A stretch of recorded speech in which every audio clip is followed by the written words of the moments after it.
le chronogramme de l'effectivité de la distribution de 500 Jeeps au bénéfice de tous les députés nationaux avant la fin du mois de juillet prochain. Il s'agit donc d'une intention manifeste d'achat de conscience des députés nationaux afin de les museler. Secondo, il nous revient d'informer l'opinion publique nationale et internationale que des formulaires pour l'obtention de ces Jeeps avaient déjà été proposés à certains députés contactés individuellement en contrepartie de leur adhésion à l'Union sacrée de la Nation en décembre 2020. Nous, élus nationaux de l'ESID, avions farouchement rejeté ces formulaires de Jeeps de corruption. Le moment venu, nous vous en présenterons des exemplaires. Tertio, dans un enregistrement sonore qui a fuité de la réunion sus-évoquée, le président de l'Assemblée nationale fait l'apologie du donateur de ces Jeeps en ces termes. Le président de la République a décidé qu'on donne à tous les 500 députés. C'est grâce à vous qui avez mis en exécution l'appel du chef de l'État que les 500 députés vont bénéficier des Jeeps. Il poursuit en disant, je cite M. Mbosso, si on était discriminatoire, ces Jeeps, on les aurait donnés à vous qui avez combattu les beaux combats. Mais, poursuit Mbosso, par patriotisme, le chef de l'État a donné à tous les 500 députés. Et de rachérir, nous associons ceux de l'opposition pour qu'ils mesurent la grandeur d'âme du président. Voilà comment M. Mbosso fait l'apologie du donateur de ces Jeeps de la corruption. Quatrièmement, par ces propos graves et vexatoires ayant provoqué une forte indignation de l'opinion publique nationale et internationale, le président de l'Assemblée nationale a manifestement violé l'article 121, alinéa 2 du règlement intérieur de l'Assemblée nationale qui dispose, je cite, « Le député national a l'obligation de sauvegarder à tout moment l'honneur et la dignité de ses fonctions ainsi que l'image de marque de l'Assemblée nationale. » Fait des citations. Nous, députés nationaux élus de l'ESID, demandons au président Christophe Mbosso Kodia, au nom de l'honneur et de la probité morale devant caractériser un homme d'État, de démissionner sans atermoiement de ses fonctions de président de l'Assemblée nationale. Pire, au lieu de demander pardon au peuple congolais et aux députés nationaux pour ses propos, le bureau de l'Assemblée nationale s'est évertué à tromper l'opinion publique par une panoplie de communications inopportunes et contradictoires, jetant davantage le discrédit sur l'institution. Tantôt c'est un don, tantôt c'est un marché sans appel d'offres financé par un crédit méconnu de ses souscripteurs auprès d'une banque privée inconnue. Tantôt c'est un achat effectué au moyen de frais de fonctionnement jamais inscrits dans les prévisions budgétaires de l'Assemblée nationale. Ces contradictions démontrent clairement que l'achat de ces Jeeps procède des malversations financières dont il faut situer le degré. Elles mettent également à nu la légèreté avec laquelle le pouvoir en place gère les affaires de la République. Nous, députés nationaux élus de l'ESID, primo, invitons formellement le procureur près la Cour de cassation à initier rapidement une enquête sur ces possibles infractions de corruption, d'enrichissement sans cause et de détournement des deniers publics. Secondo, invitons aussi les directeurs de la Banque centrale du Congo d'expliquer à l'opinion public national. Sous quelle ligne budgétaire les sommes destinées à l'achat de ces 500 jeeps auraient été retirées du trésor public? Tertio, invitons l'ensemble des députés nationaux à exiger du bureau de l'Assemblée nationale de vendre ces jeeps et de restituer l'argent au trésor public afin qu'il soit affecté à des besoins sociaux pressants, parmi lesquels l'assistance aux sinistrés de l'éruption du volcan Nyiragongo à Goma, au personnel soignant engagé dans la riposte contre la Covid-19, à la ration alimentaire des militaires engagés dans les opérations à l'est de la RDC. Nous restons déterminés à résister farouchement contre toute stratégie de nature à caporaliser les institutions du pays en général et l'Assemblée nationale en particulier. Fait à Kinshasa le 25 juin 2021, les députés nationaux élus de l'ECD, honorable Mambo Katunda Jabosko, élu de Bagata, honorable Masiala Pova Charlotte, élu de la Funa, Lukunga, honorable Mouindo Kasekwa Jean-Baptiste, élu de Goma au Nord Kivu, honorable Nomasi Banikina Altos, élu de la Funa, je vous remercie.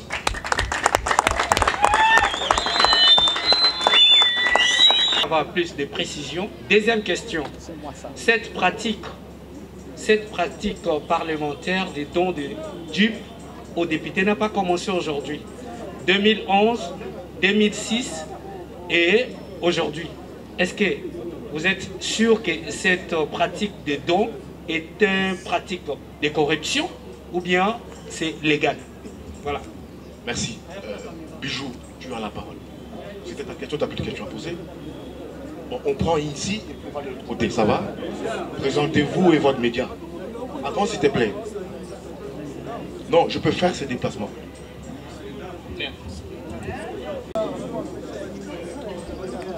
Je vais essayer de répondre à la question de Ndeko Jules. Est-ce que je ne fais pas la politique de spectacle? J'aimerais dire ceci, avant de commencer mon propos.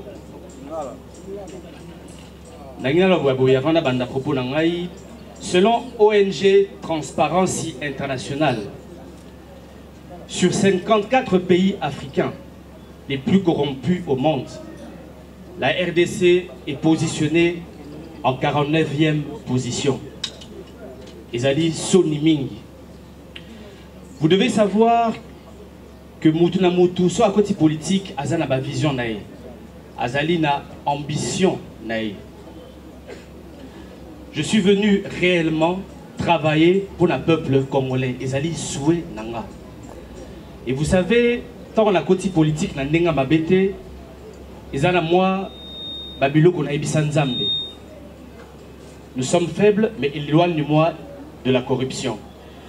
Au mois de décembre 2020, il nous a été proposé,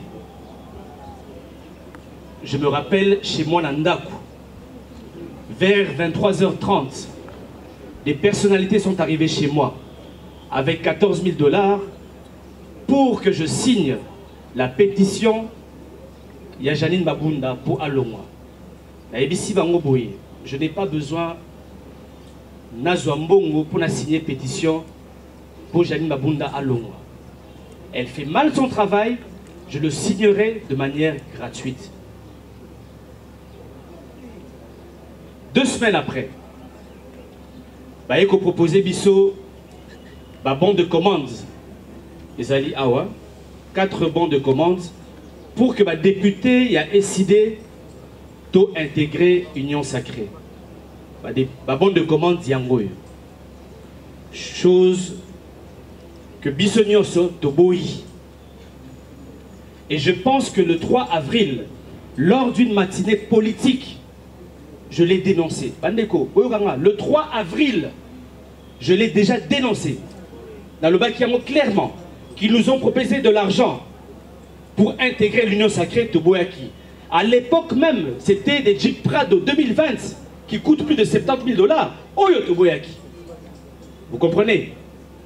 Donc, tout ça, la politique à spectacle était Nekonangaï. Je venais de vous le dire, le rapport, il y a ONG Transparency. Est-ce que vous allez dans les que tu continues toujours dans la moka, il y a Souka Namokili. Avec toutes les richesses que nous avons dans le monde, nous devons accepter de continuer à être à la queue leu. Donc, je ne fais pas une politique de spectacle. Dès qu'on Jules, Nazali est jeune, hein? Je ne suis pas un héritier.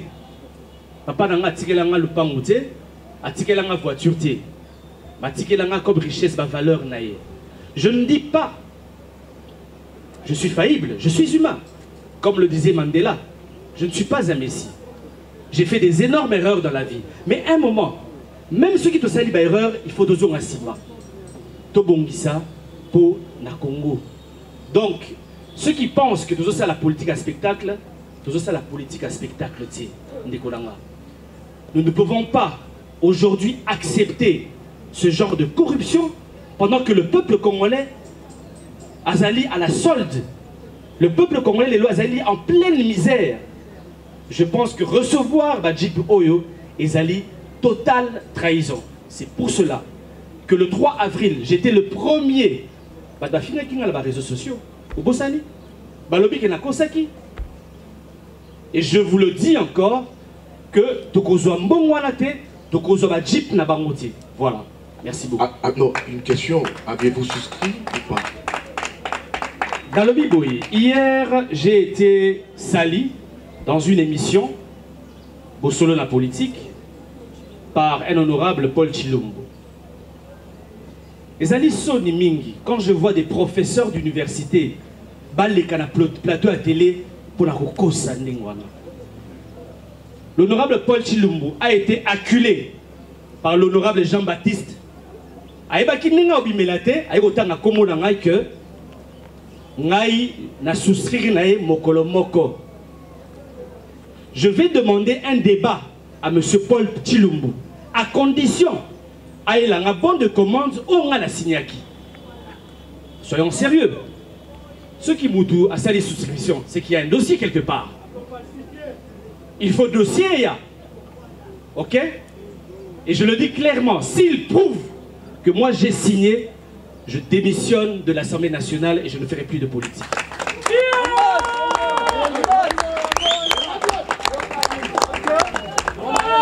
Ce n'est pas sérieux d'avoir des profs d'université qui sont là à faire du djalelisme, à défendre le mal. Et vous voyez ce qui se passe aujourd'hui? On ne fait qu'envoyer certains profs à l'université pour défendre le mal. Et nous pouvons accepter cela? Nous disons non. Et c'est pour ça que tu bois Kozoa Jipwana et puis de beaucoup péter. Merci beaucoup.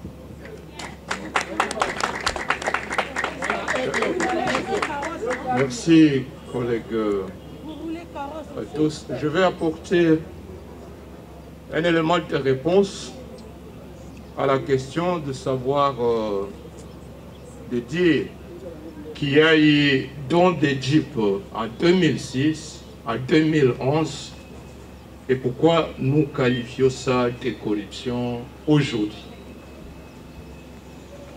Et cette confusion a été sémée à l'opinion par l'une des communications contradictoires fournies par le bureau de l'Assemblée. En 2006,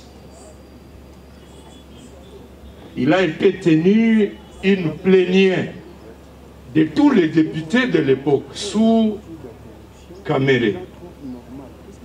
Et il a été demandé à chacun, étant donné qu'ils étaient en début de plénière, que ceux qui avaient besoin de voitures pour leur déplacement, qu'une offre était donnée par le fournisseur CFAO, et qu'à ce titre, chaque député qui en avait besoin était invité à souscrire et accepter que progressivement le montant pour la paye de la facture de cette voiture serait retenu de son salaire jusqu'à épurer le montant total.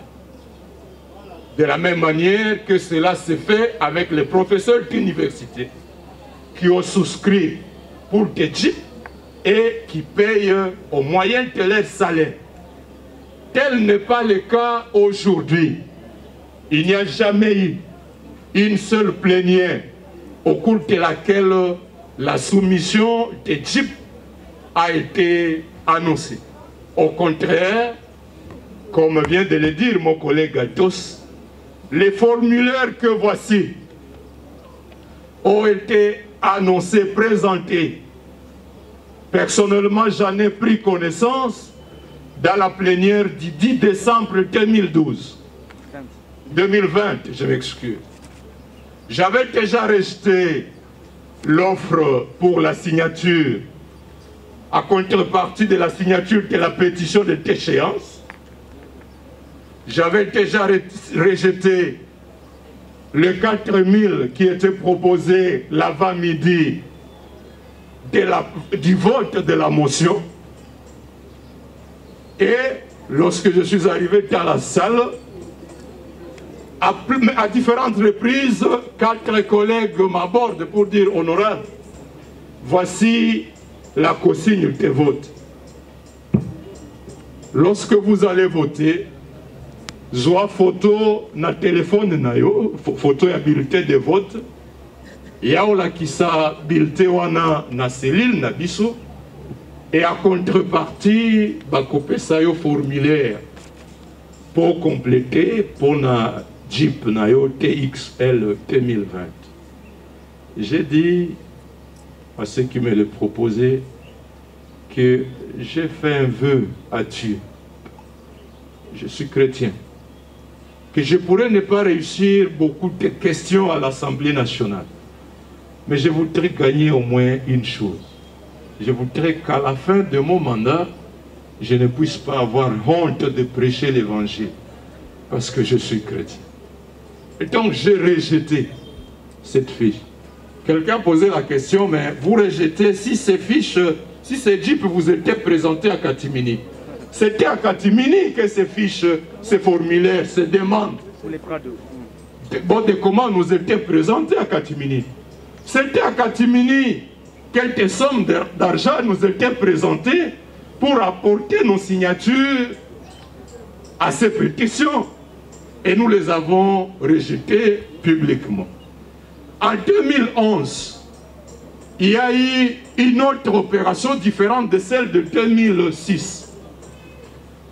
Le règlement d'ordre intérieur et la Constitution reconnaissent au député national le droit de jouir à la fin du mandat d'une indemnité de sortie équivalent à 6 mois de son salaire.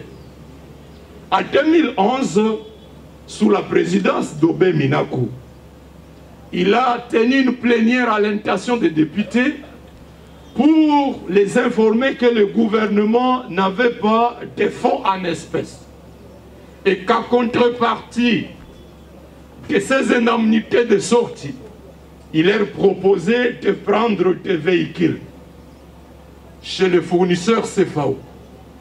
Il était question donc pour chacun de souscrire.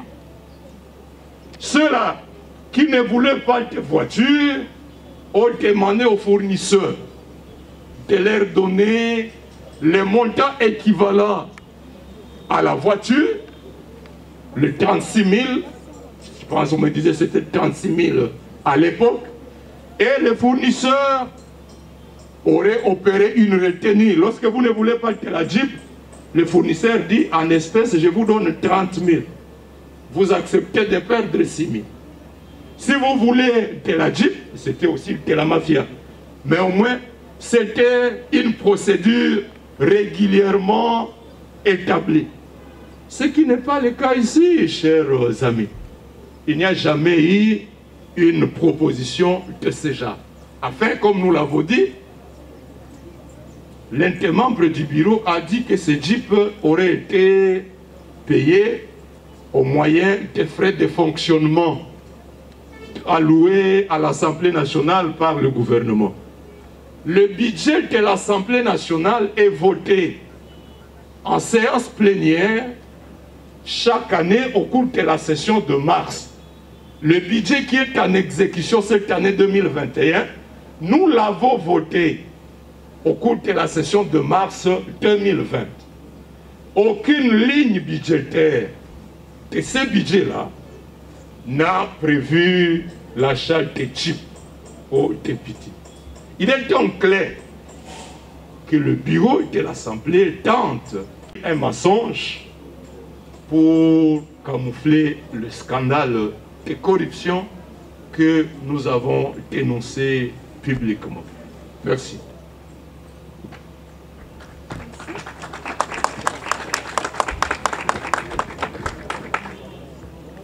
Merci. Moi, je voudrais répondre d'abord à Madame Gladys, qui nous a demandé quand est-ce que nous, députés de l'ESID, étions au courant et pourquoi n'avoir pas dénoncé plus tôt. Je ne sais pas où elle est, mais bon, je reprends Madame Gladys.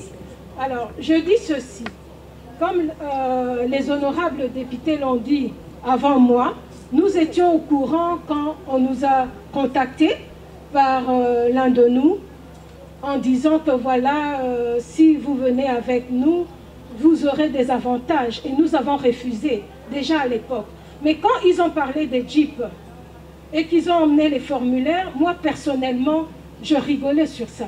Je me disais déjà, est-ce que ces gens sont en train de réfléchir sur ce qu'ils sont en train de faire? Comment est-ce qu'ils vont justifier de donner des Jeeps aux députés de l'Union sacrée avec l'argent de l'État, l'argent du Trésor public? Alors on se disait, comment est-ce qu'ils vont arriver à ça? On croyait peut-être qu'ils allaient, je ne sais pas, trouver un autre moyen, mais on savait déjà qu'ils seraient butés à des difficultés pour justifier ça. Mais on voulait qu'ils les emmenaient droit contre le mur, qu'ils arrivent justement eux-mêmes à un moment donné à se dire mais ce que nous avons dit et ce que nous projetons de faire n'est pas normal. Et on pensait qu'ils allaient peut-être se raviser de cet acte de corruption et de ne pas le faire. Mais malheureusement, ils sont allés droit contre le mur en essayant de... Moi, je suis convaincue que ce n'est pas par grandeur d'âme ou quoi que ce soit, mais ils ont été obligés, ils ne savaient pas comment justifier qu'on remette des Jeeps aux gens de l'Union sacrée et pas aux autres députés. C'était ça leur problème. Et c'est ça où, soi-disant, on cache cette histoire de grandeur d'âme. Donc nous, on les voyait venir, on se disait, connaissant les gens que nous avons en face de nous, ils vont se buter à une difficulté. Et cela est vraiment arrivé, voilà, pour dire que si on aurait pu le dire plus tôt, d'ailleurs l'honorable l'avait dit, mais de ce côté-là, on se disait, à un moment donné, leur faute sera tellement grave que le peuple se réalisera ce qui nous avons en face de nous. Et c'est ce qui est arrivé. Vous avez entendu ce qu'ils ont fait, essayer de rafistoler les choses en disant que c'est un crédit, alors que le crédit n'a pas été préparé, disant que c'est les frais de fonctionnement. Et là, nous ouvrons les yeux sur ces frais de fonctionnement. Nous voulons des éclaircissements et je suis sûre que ça aussi, bon, on peut déjà oublier, ce n'est pas la vérité. Donc, madame, rassurez-vous, on en avait parlé, mais on voyait venir la difficulté. Merci. Et en dehors de ça, peut-être les autres points, vous rejetez en bloc le don du président, mais si l'un d'entre vous le fait, nous sommes un parti de valeurs.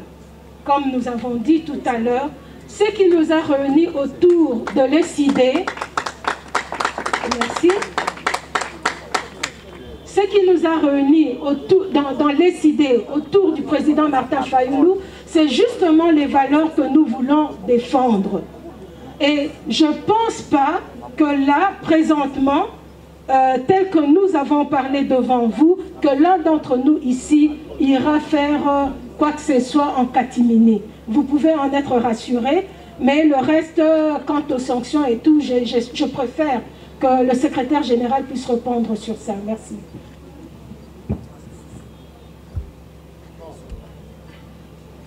Merci beaucoup. Vous venez de suivre là les interventions des députés nationaux élus de l'ECID. Vous devez être convaincus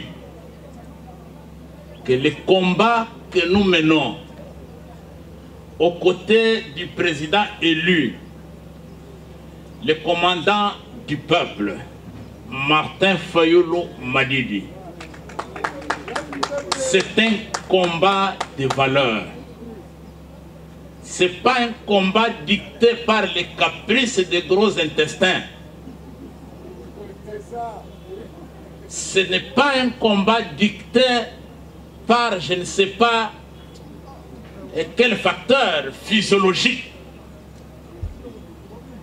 Nous défendons le pays et nous sommes conscients d'y arriver.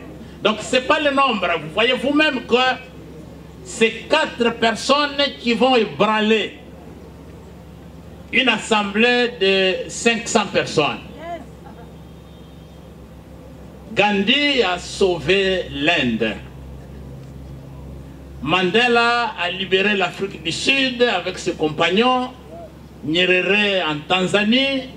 Il ne faut pas être des milliers de millions pour sauver une nation en péril. À 5, à 6, nous sommes capables de relever les défis. Alors, les députés nationaux de l'ECID qui prendra cette jeep de honte,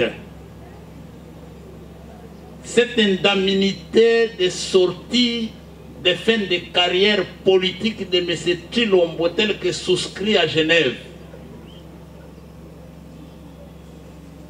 Ce jeep de l'opprobre du peuple, ce député sera sanctionné conformément à nos statuts. Maintenant, je reviens à une question d'actualité. Je devais ou ne pas y répondre? Parce que ce n'est pas ça le point à l'ordre du jour. Mais parce que vous en parlez, et parce qu'on vous a obligé d'en parler, nous devons vous donner les éclaircissements. Est-ce que le commandant du peuple, le président élu, Martin Fayulu Madidi, est le coordonnateur en exercice de la Mouka, le premier ministre honoraire Adolphe Muzitu, était-il parti à Kingakati cette nuit pour rencontrer M. Joseph Kabila? C'est une honte de faire circuler ce genre de bêtises. C'est ridicule pour ceux qui en parlent. Et c'est même un manque de respect pour le peuple congolais. C'est faux et archi faux. Mesdames et messieurs de la presse, je dois vous rappeler que du temps fort où M.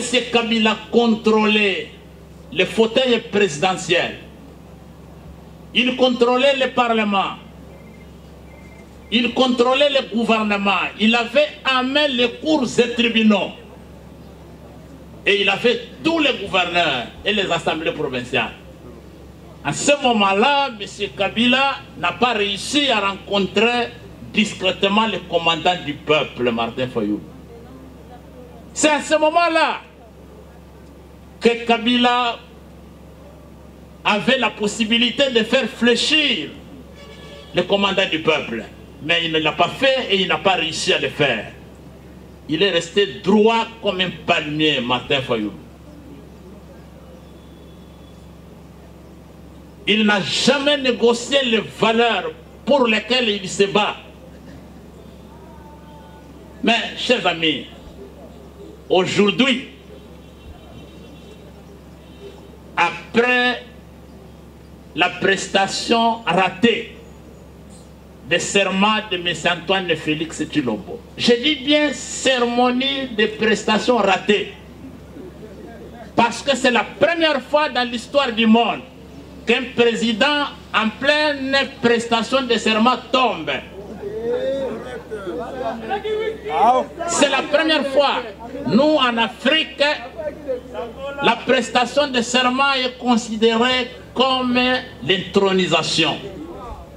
Et pendant la cérémonie d'intronisation, quand vous tombez, c'est que les ancêtres ont rejeté cette opération.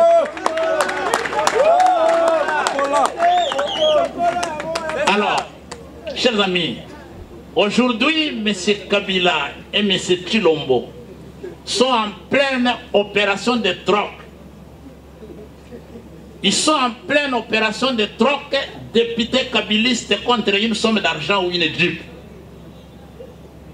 Pendant ce marché-là, où Kabila est en train de vendre une partie de ses députés à Kabila, moyennant argent et jeep, qu'est-ce que Martin Fayoulou va chercher pour acheter là-bas?